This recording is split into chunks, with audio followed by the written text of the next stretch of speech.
As most of you already know, Main Source had a 25th anniversary of Breaking Atoms. Boom. Right here, right now, Toronto. I am with DJ K Cut. No doubt.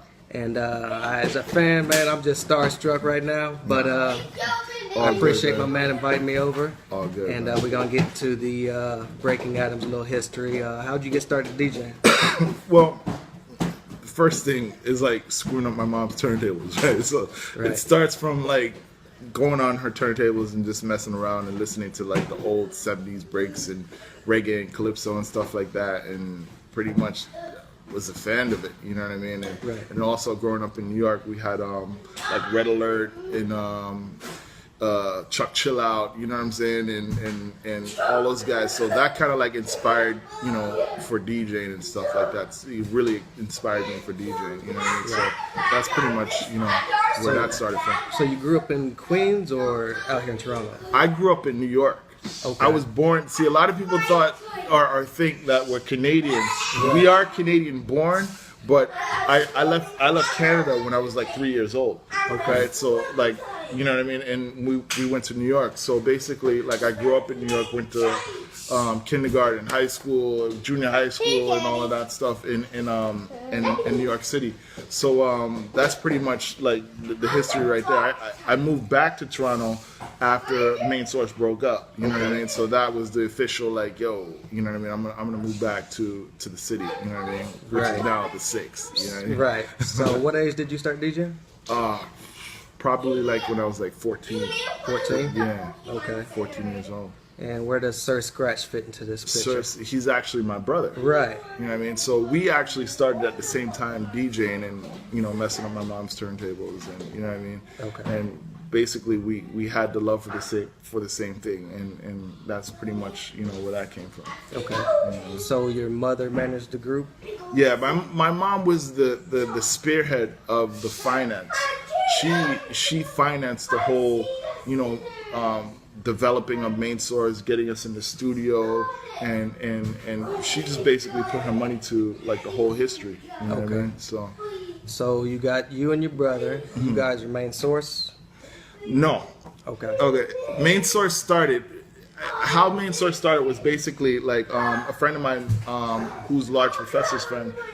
Me and him were friends in high school. Okay. And this is in John Brown High School in New York. And we basically used to cut school, you know what I mean, go to Green Acres Mall, hang out, watch chicks, you know what I mean, and Right. do clothes stuff. And one day I was telling him that, you know, I was trying to put a group together, and he was like, yo, I got a dude that's dope. And I was like, who's that? He was like, yo, my man Paul Juice. At the time, Large Professor, his name was Paul Juice. So I was like, all right, cool. You know, let me, you know, see who he is. So basically, Van introduced me to Large Professor. Okay. So from that, I basically took Large Pro over to my house to introduce him to my mom and my brother. Okay. Because my mom and my brother were like kind of like the A&R, you know, oh, we want to see who this guy is, if he's for real or whatever. You know what I mean? So I was like, cool, boom. So, you know, Paul came over, which his name is Large Pro, came over the crib, and when he came over, he brought Neek the Exotic. So Right. Neek was supposed to be in the group. Okay. You know what I mean? So it was supposed to be all of us. But apparently Neek didn't want to, you know, join in the group or whatever. And basically Paul stuck around, which is Large Professor. And my mom funded the studio and basically put the whole thing together. You know what I mean? So how'd you get your Wild Pitch deal?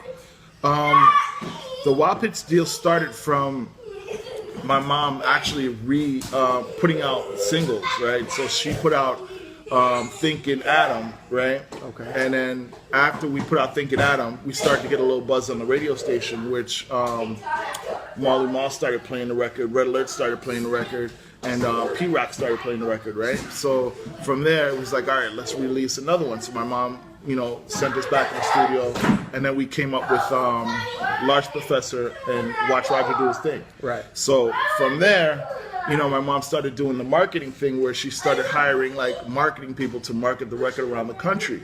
And basically from there, it was like we were getting a huge buzz. Back then, when we did a video for Watch Roger Do His Thing, and it started to get a lot of play on this video station called The Box.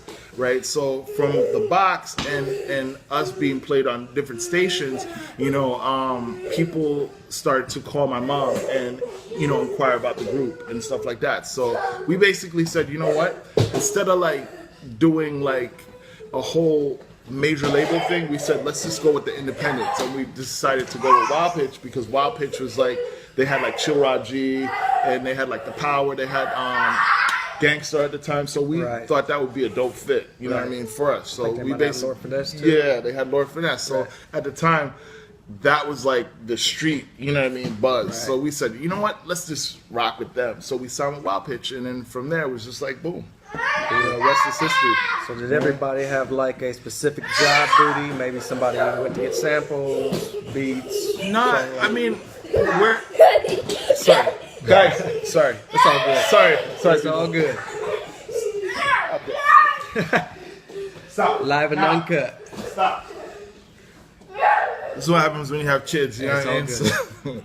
So anyways, so what happened, and see, it starts like this. In our group, it was like everybody had hands on, you know what I'm saying? In terms of like the music, you know what I mean? Large Professor would come through and bring samples and bring like structured beats or whatever, pre-done beats and stuff like that, and we would go in the studio and we would all have a hand on it and say, okay, let's add this, let's add that, you know what I mean, and let's put that together. And that's pretty much the magic of Main Source Breaking Atoms, you know what I'm saying, because we all had something to say about the record, you know what I mean. It wasn't like one person produced it and that was it, you know what I mean. It was just like bits and pieces. Like, I'm not gonna take away from what Large Professor did. He brought a lot to the table in terms of like the beats, and I brought stuff to the table. I did Pieces Not the Word to Play. I did Faking the Funk, you know what I'm saying? Okay. Like I did, like, you know what I'm saying? But so it's just like it was like a collaborative effort in terms of building an album, you know what I mean? So that's where that came from. So it wasn't like, like Large Professor was the man of the group or whatever. We all had input on doing, the Breaking Atoms record, you know what I'm saying? And like, I'm not, you know what I mean? I'm not trying to take credit from anything or anybody. This is what it is. You know what I mean? So a lot of times I don't think we get your side of the story. Yeah, I mean, because I'm as you can see in the background, I'm a family man, right? So I pretty much really like, I let people say whatever they want to say, but now that I'm older, it's just like, you know what? I started talking out a little bit more about, the group and how it started, and, even with the name, like Main Source, you know what I mean? I came up with that name, you know what I'm saying? And even Large Professor said it in one of his interviews. Matter of fact, he said it in an interview with Ali. Like, you know what I mean? I came with that name. So I had a major part of putting the group together, you know what I'm saying? My mom had a major part of funding the group. So Main Source wouldn't have been, Main Source if my mom didn't fund the group or bring us in the studio, you know what I'm saying? Right. And another thing, even with Main Source coming together, like we had Paul C, which was the engineer that did the first 2 records, right? That was the dude that basically mentored Large Professor. I found Paul C. You know what I mean? And I told my mom, I was like, we gotta go and check this dude Paul C, because friends of mine were using him, you know what I mean, and making, beats and producing stuff for them. So I was like, yo, we gotta go to 1212. So basically that, you know what I mean, how that happened. You know what I mean? So again, like, it's a thing of like, Main Source was a collaborative, kind of thing, and we all had input on everything that we did. You know what I'm saying? So we all had joint like saying on what needs to get done or how we wanted to do it. You know what I mean? Right. You know what I mean? So.